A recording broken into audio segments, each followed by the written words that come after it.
Salut à tous. Alors après ces quelques secondes de kiff musical, j'espère que YouTube n'en tiendra pas rigueur à ce podcast.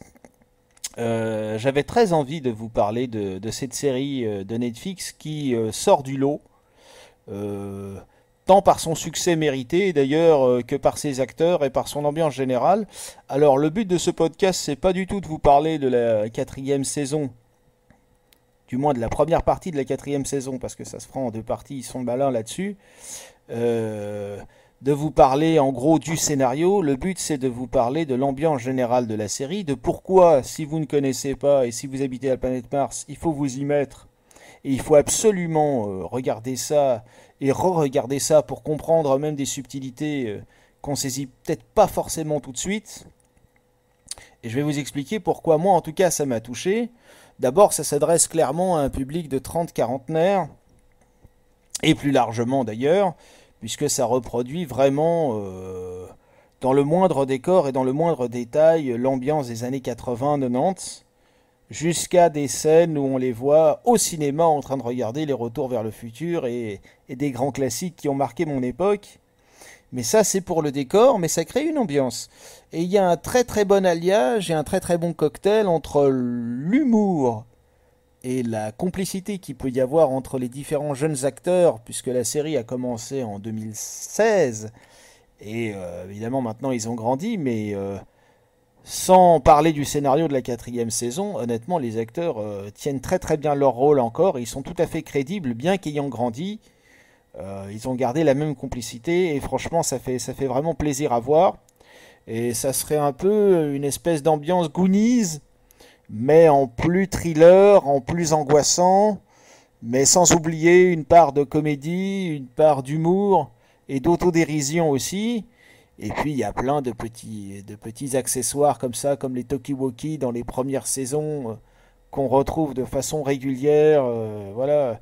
Pour ceux qui ont connu Ghostbusters, les premiers Ghostbusters, je crois qu'à la fin de la deuxième saison, ils ont même laissé le générique de Ghostbusters, etc. Ça touche vraiment la nostalgie et le côté rétro des choses, quoi. Mais vraiment, vous avez des affiches de films ou des posters qui datent des années 80.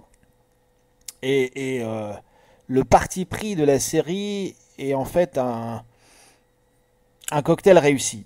Voilà, c'est-à-dire qu'un cocktail au départ c'est pas facile à faire, il faut vraiment bien doser. Et là ils ont trouvé à mon avis le dosage parfait. Et chaque acteur a vraiment une personnalité et quelque chose qui le détache de l'autre, voire qui est complémentaire.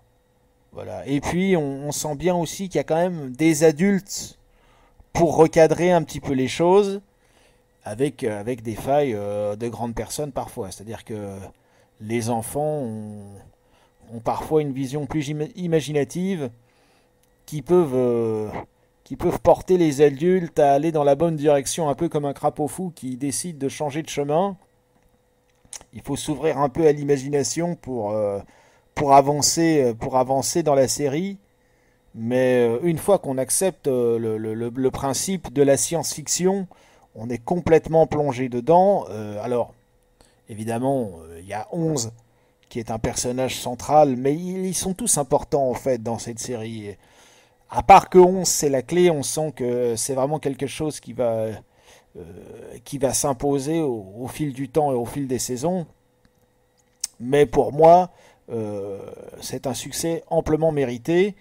Alors, je fais surtout ce podcast pour vous montrer que la différence existe aussi sur Netflix et que quand on sort des obligations, entre guillemets, idéologiques de représentation et qu'on le fait de manière naturelle, sans forcer, sans avoir forcément de message revendicatif derrière, on arrive à faire des choses qui sont absolument fantastiques.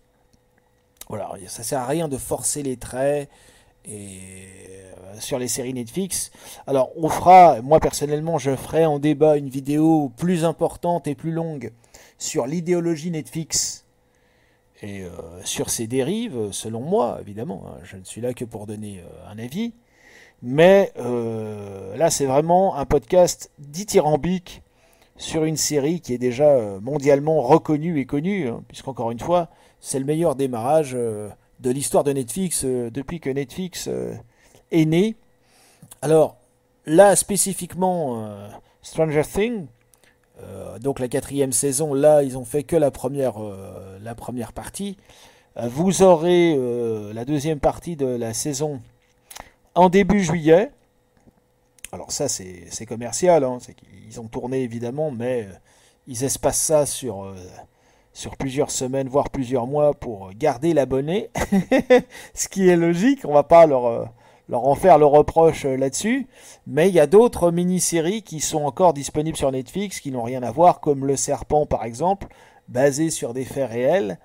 Alors là, c'est vraiment un polar, et c'est très très très intéressant aussi. C'est un autre style, mais c'est aussi une série qui sort du lot. En tout cas, voilà, moi je suis très content personnellement de ce début de quatrième saison. Et puis, je vous donne quand même une petite information. Il y a quand même mon petit Robert Englund qui joue un rôle clé et pivot vers la fin de la quatrième saison, enfin vers la fin de la première partie de la quatrième saison plus exactement. Et Robert Englund, évidemment, c'est Freddy Krueger. Et c'est une histoire d'amour qui dure, en tout cas en ce qui me concerne, avec Freddy depuis très longtemps. Donc à titre personnel, j'étais aux anges et je ne peux que recommander, c'est un mot que j'utilise rarement, mais ce chef-d'œuvre, parce que c'est vraiment une ambiance Goonies, avec beaucoup de clins d'œil d'ailleurs musicaux très intéressants. On voit d'ailleurs qu'on a beaucoup perdu en musique hein, par rapport à l'époque. Et j'ai été enchanté de découvrir d'abord cette série, de la partager avec d'autres. Voilà. Et je sais qu'elle écoutera ce podcast un jour. Donc si tu l'écoutes, je t'en remercie encore. Voilà. Et j'espère qu'on aura l'occasion d'en reparler d'ici quelques années. Mais j'adore cette série. Voilà. Et je ne peux que vous encourager à la regarder ou à la re-regarder pour comprendre des subtilités qu'on ne saisit pas tout de suite. Parce que le scénario est vraiment très très très intéressant et très très très fouillé. Donc jetez-vous sur cette série et sur la quatrième saison sans aucun problème. À bientôt les amis.